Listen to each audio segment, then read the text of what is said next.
Scotty Scheffler is on a roll and the betting favorite heading into the Masters as Jon Rahm speaks about golf's fractured landscape. Hey everyone, welcome into another edition of On Tour with John McCarthy, presented by Callaway. Rob Wong, joined alongside by Toronto Sun National golf writer John McCarthy, who was in Augusta for the Masters this week. And John, it's time to get your picks. And as I mentioned, Scotty Scheffler is the favorite at plus 325. No surprise there. He's been tearing it up. Surprisingly, Rory McIlroy has the second best odds at plus 1,000. Hasn't been the greatest starts of the year for him. Followed by Brooks Koepka at plus 1,100. Jon Rahm at plus 1,200, the defending champ. And Wyndham Clark rounding out the top five at plus 1,500. When you look at that top tier group, does anyone stand out to you as a good value?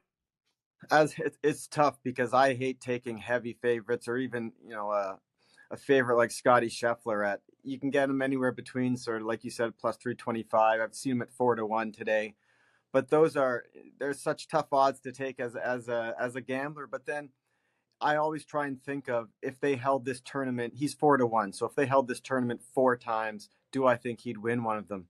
And the answer is yes. I mean, if they held this tournament twice, he'd probably win one. The way he's playing right now, his tee to green game is the best in the world by far. He's on a heater this year, as we all know. If that putter comes at all this week, then he definitely is can live up to those numbers at 4-1 or plus 325. So I hate taking a favorite, but of those names, Scotty Scheffler would be my pick. Yeah, it's hard to bet against him right now with the way he is playing. Going further down the board, you can take shots on Tiger Woods and Phil Mickelson at 100-1 if you are so inclined. But is there a long shot or two that maybe is a little higher up on the odds board that you do like this week that could potentially put on the green jacket? Yeah, well, we were listening to Tiger Woods today. At least he seems to think he can win. So maybe I don't think he wants to place a bet on himself, but he might be the only one that thinks he's got a chance this week. Looking down the board a bit, one mid-range guy I really like is Hideki Matsuyama at 20-1. He is on a tear. He's won a green jacket already. He won the Genesis Invitational, Tigers tournament in February. He came T12 at Bay Hill, a notoriously difficult course. A T6 at the Players Championship, another tough course, and then a T7 last week at Valero. So this is a past champion, a phenomenal ball striker in great form. So I like him at 20-1. And then going a little further down is a guy that Tiger Woods played a practice round with yesterday, Will Zalatoris. He's coming off his own back surgery, but he's a great ball striker. I'm thinking maybe he got some good mojo playing with Tiger, and maybe they talked about back surgeries.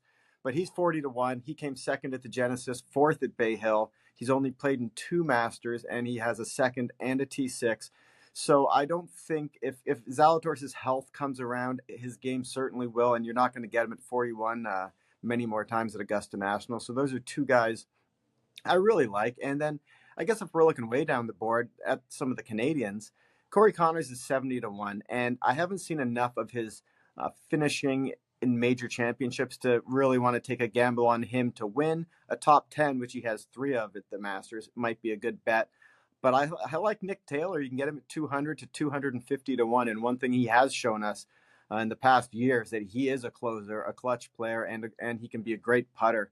So if I'm looking way down the board and you can get Nick Taylor at 250-1, I think I might take a stab at the Canadian. Yeah, definitely worth a shot there with the Canadian Open champ. And finally, defending Masters champion Jon Rahm had some really interesting things to say about his role in golf's fractured landscape that we touched on earlier, John. But what did you make of the comments? Well, it's very interesting because when Rahm left for Live Golf, there was some people trying to give him credit for maybe trying to hasten a coming together between Live Golf and the PGA Tour.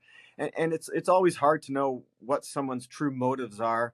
But today, Rahm did say that he said, I was hope my move was something that would help expedite the process. But at the end of the day, I still did what I thought was best for myself. So he did say that he put some thought into it. He said he understood his position in the game and what it might mean. So whether that's a bit of revisionist history from Rahm or something he just hopes happens, because he also said, I still love the PGA Tour and I hope to play there again one day. So he clearly wants a coming together, and whether or not it weighed into his decision, he's telling us it did. So it just depends if you take the man at his word.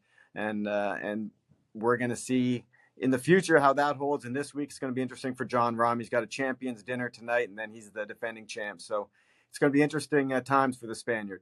Yeah, it's going to be a busy week for sure. We'll see how he fares. Who do you like to win the Masters? Leave your thoughts in the comments section below. You can find all of John's Masters coverage at the Toronto Sun.